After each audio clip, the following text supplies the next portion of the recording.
Well, good evening everybody. Welcome to part 2 of Influence, eventually.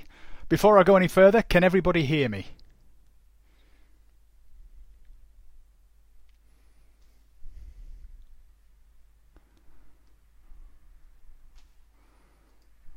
Can anybody hear me?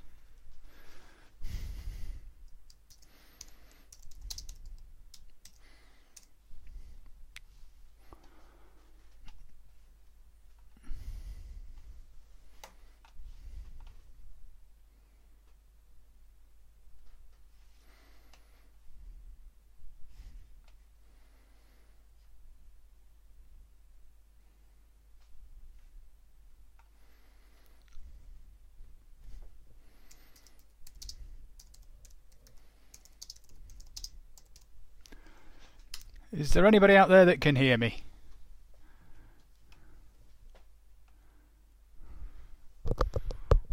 Okay.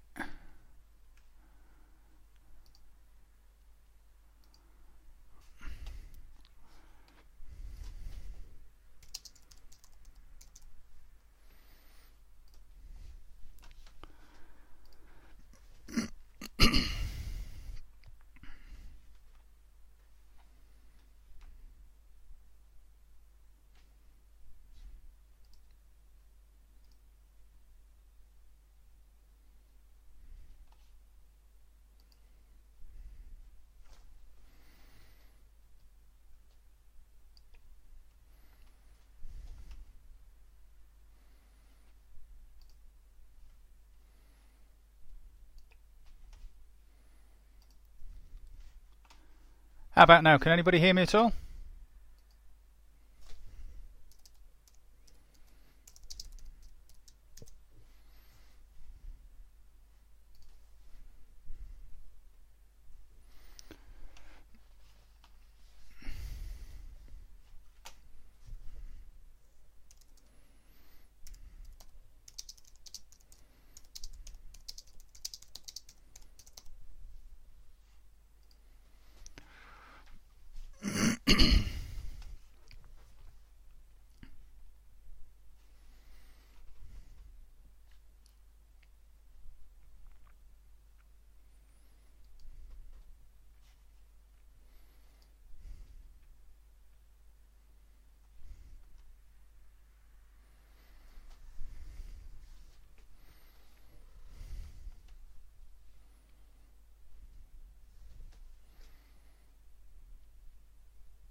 How are we doing now? Can anybody hear me now?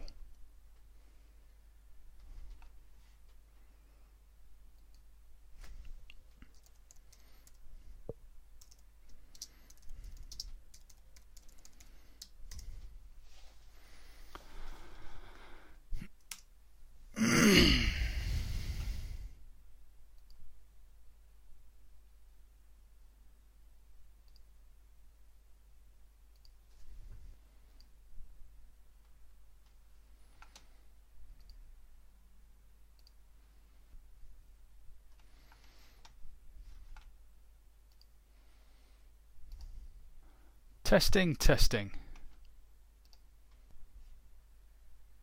How about now? Anybody hear that?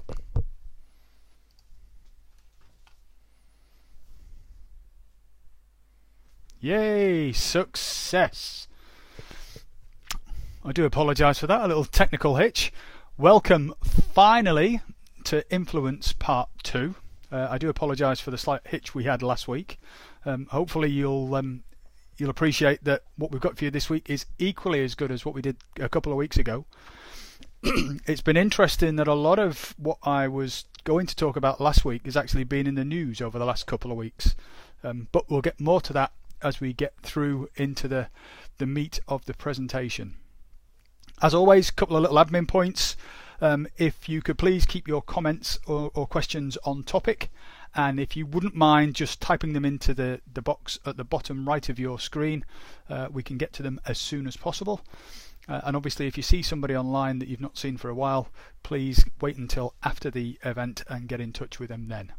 Perfect. Thank you very much. So, without any further ado, Influence Part 2. Oh, has it been a fun week?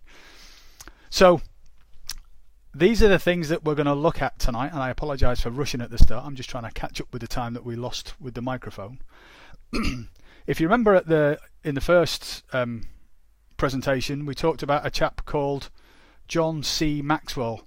If you remember, he was the guy that had me out on my own, walking, talking to nobody. I'm sure that gave you quite a nice vivid picture, a nice image that you could see, or it might have given you a nice little audio of me just talking away with nobody listening, which I get quite a lot, believe me. And what we're going to look at with John C. Maxwell is who you should be influencing. Once we've done that, then we're going to go into the remainder of Cialdini's stuff. So we're going to be looking at social proof, I like you, authority, and scarcity.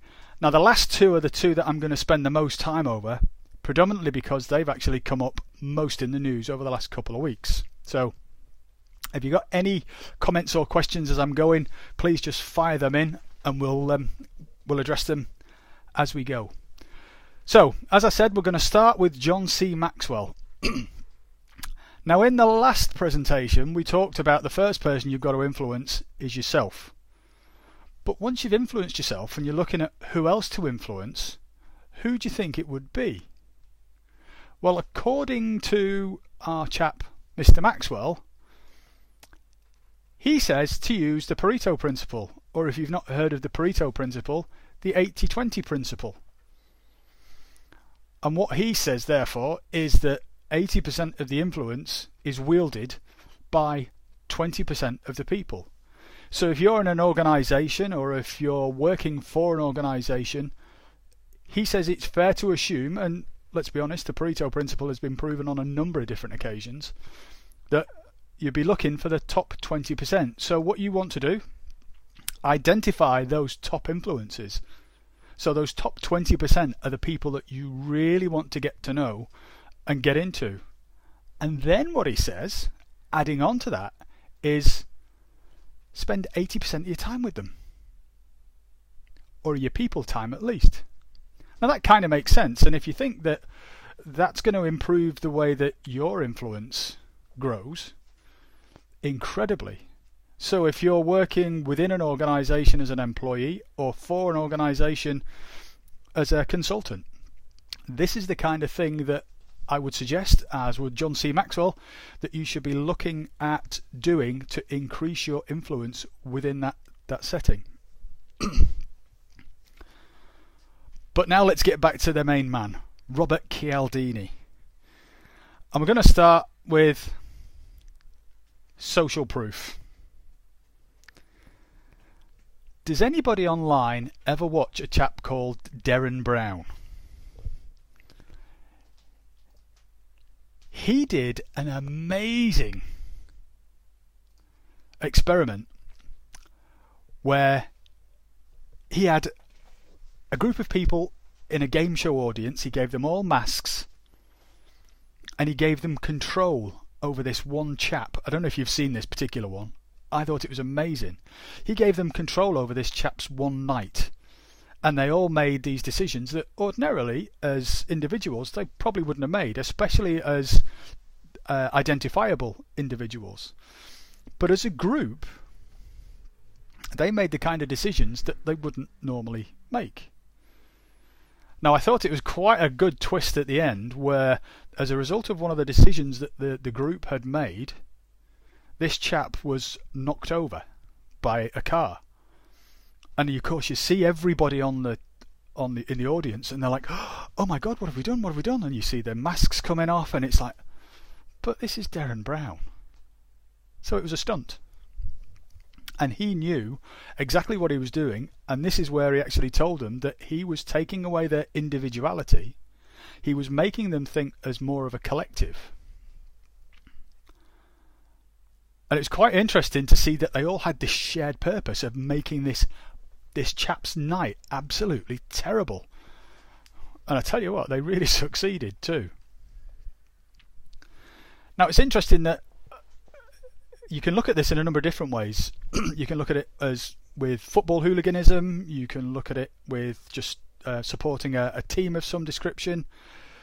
If you're feeling not so good about yourself, this is when you're most likely to be susceptible to this kind of influence. So if your confidence is down or you're not feeling good, this is where you're going to be thinking, what's everybody else doing?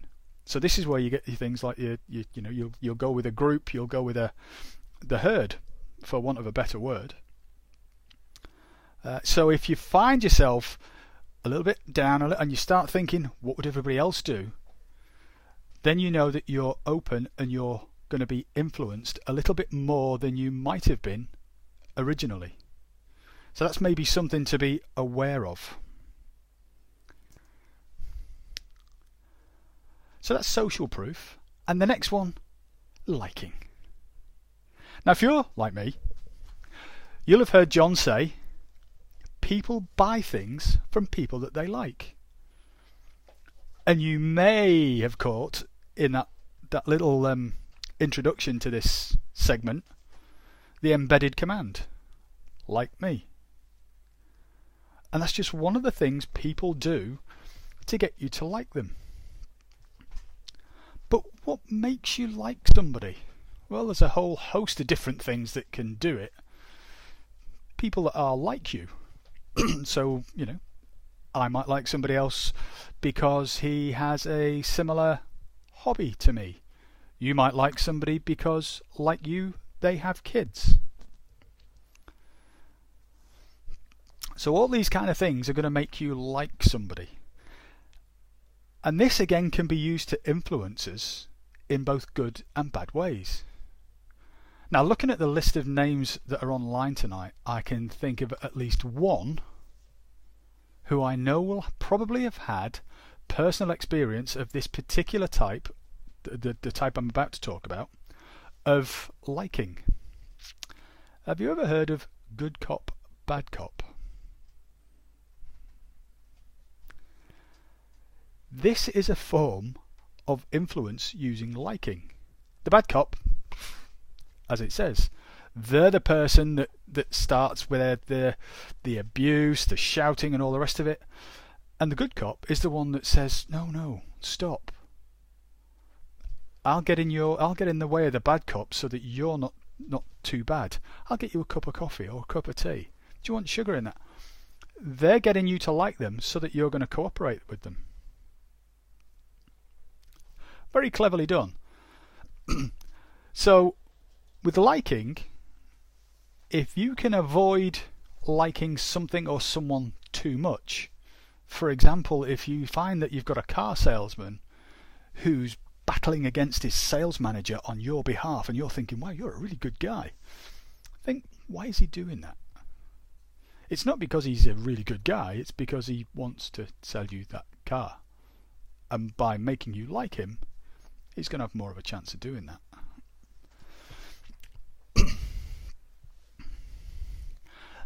Has anybody had any experiences of someone trying to make themselves be liked a little bit too much?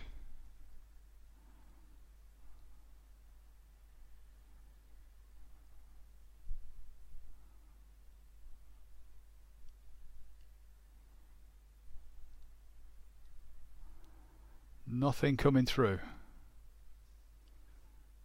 So I'm guessing not.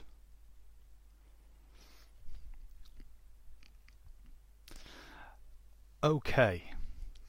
So we've kind of whizzed through those first two from Cialdini. The next two are the two that have really got to me over the last couple of weeks. And the first one, authority and expertise.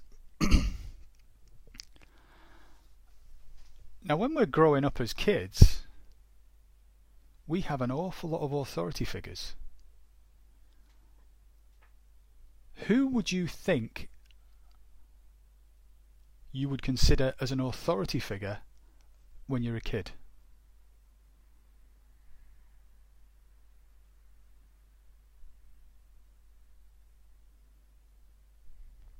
Yeah, parent.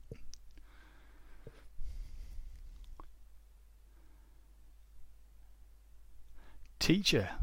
Yeah, very good.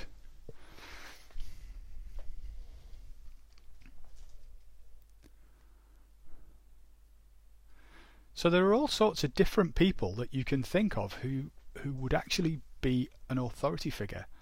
And as kids we're taught what they say goes.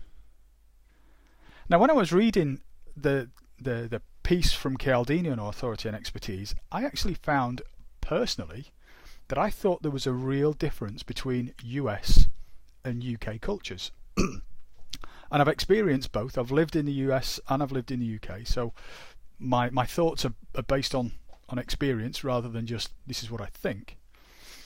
And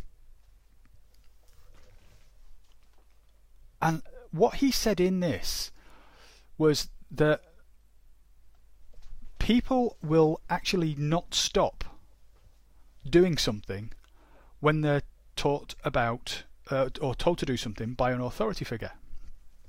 Now in the 1960s there was a social scientist called Milgram who conducted an experiment. And in this experiment there were 3 people involved.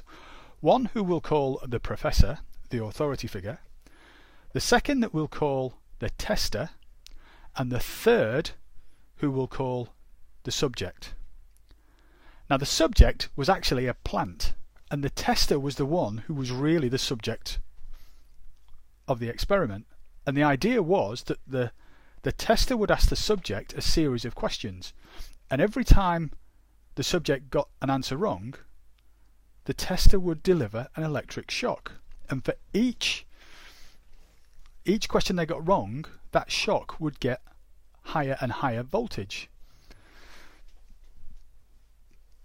And the idea was that as these shocks are delivered at an increasing intensity, people would start saying or shouting out, "Stop, stop!"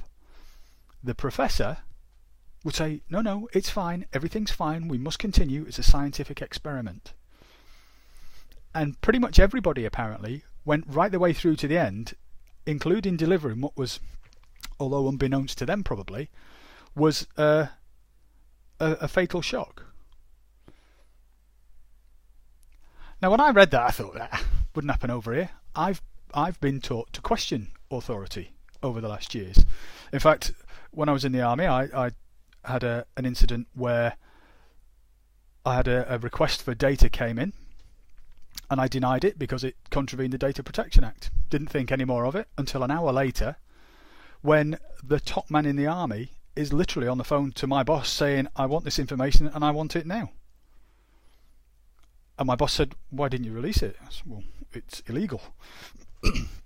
So fortunately my boss backed me and we sort of backed ourselves, and his boss backed both of us, and eventually our top guy said, well, I've got to have it because one of the other heads of services have already provided it to the organisation that wanted it.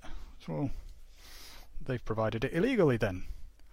Eventually they went to the legal branch and were told, no, you can't have it. So for me, authority isn't always necessarily right, and I've been taught to question it. But how far do you think you'd go? And interestingly, this experiment that Milgram did has been recreated in the UK. And it's actually on YouTube. It was done in 2009. Michael Portillo, the politician, train spotter, whatever you want to call him, was involved in it. And on the YouTube videos, there's 3 different people, one of whom actually stops midway through and says, no, I'm not doing this. So I would like to think that actually our UK culture is possibly conditioning us at least a little to react more. It was interesting as well that in the UK version of the experiment, people deferred to the professor because he was an expert and it was a scientific experiment, rather than the fact that he was an authority figure. Crazy. Now, do any of you guys listen to radio too, or is it just me?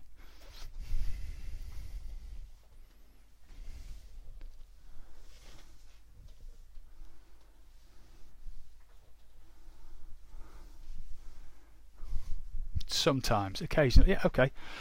Well, I was listening to it not last Friday, but the Friday before when I was coming back from the golf course, and Jeremy Vine was on. I don't know if you ever listened to him. He has this current affairs type program, and he was talking about how thieves had gone into shops or establishments dressed in uniforms with clipboards, and had said to somebody in the shop or in the office, I'm here to get such and such a thing. And the people in the shop, because they've looked official, they've looked like they knew what they're doing, they look like they are authority figures, have said, yeah, fine. And they've been given all the stuff they want. Somebody recounted how in the early 50s, somebody pulled up in a van outside an electrical shop, emptied the window into the van, and drove off quite happily with the help of the people in the shop. Crazy. Absolutely crazy. But this is how we are conditioned. As I say, for me, there is a difference between the US and the UK culture. I mean, one of the examples from the US was a train driver had actually driven over people because he'd been told that's what he had to do.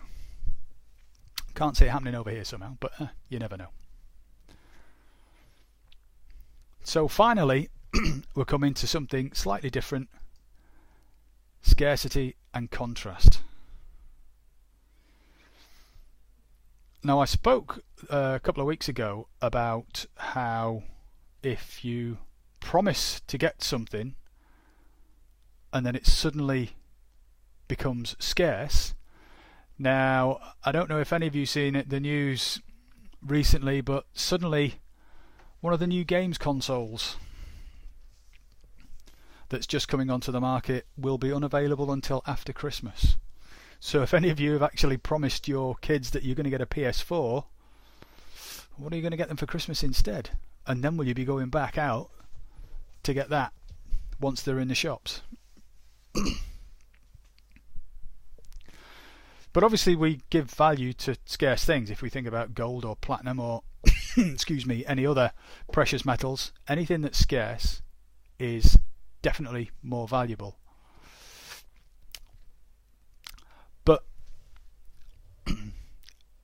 we can be influenced with this facet of influence quite easily. And again, this is something that was in the news not too long ago.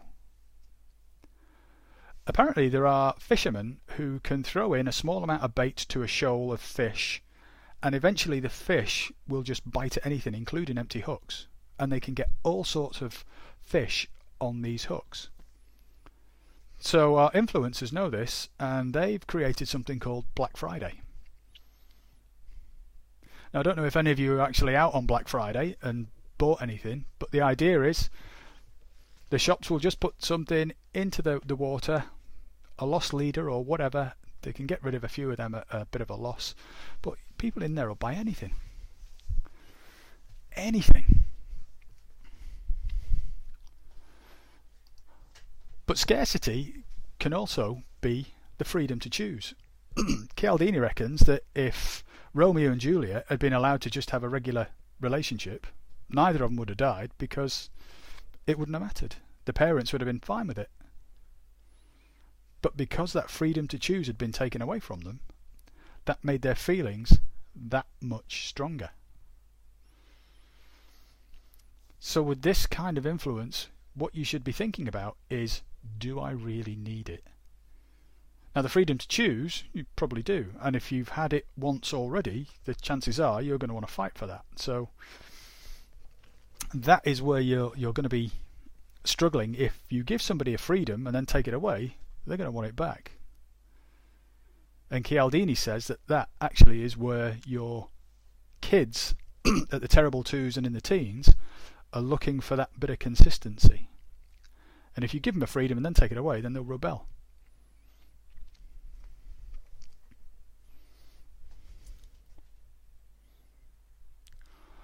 All good, clean fun. And if you've not read this book, I would certainly recommend it. It's got some fascinating stuff in it. Absolutely fascinating. As I say, the authority and the expertise, for me, there was a definite difference between the UK and the US cultures. But that's just from a personal perspective. Who knows? I could be wrong. So if you just think very quickly over what we've done over the last couple of weeks, I've made you think like a godfather. Build up your favour bank. Make sure that people repay what you offer them. If you're asking for a favour, remember to throw in the word because. Give people a flower. It'll really open up their reciprocity. And that's not easy to say after a glass of red wine, let me tell you.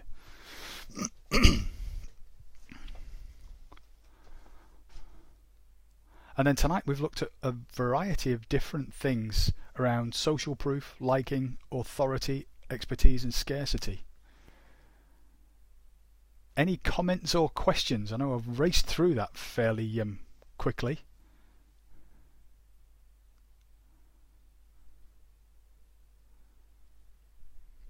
I can see people typing. And for any of you that are interested, there we have the reading list.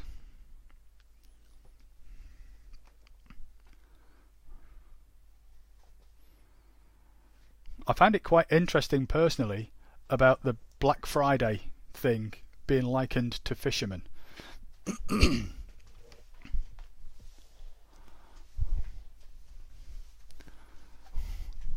And I don't know if Black Friday will take off over here, because I know in the States it's a public holiday, whereas over here currently it isn't.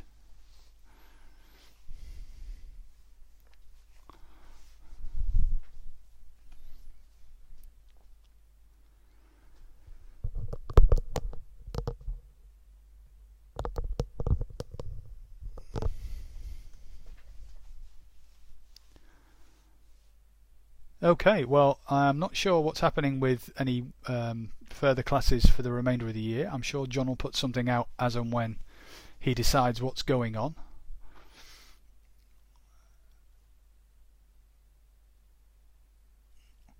Yeah, probably not. The idea is with Black Friday, Pat, is that they throw all this stuff in very cheap, and the idea is that's just to get you into the store. Once you're in the store, you'll buy anything, especially if it's got a reduced sticker on it.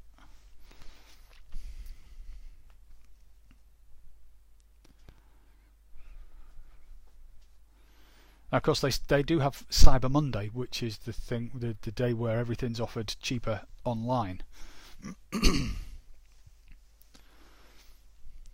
Yes. So this is what they're trying to do, is influence you to buying and get you going on the buying bug just in time for Christmas. I know certainly in the States when I was living over there that Black Friday, the shops opened at midnight, most of them on Friday, having been closed on the Thursday, which is Thanksgiving, and there would be literally queues around the corner. Around the block. Huge queues. Quite possibly, yes. Maybe we are too British. And that's not a bad thing.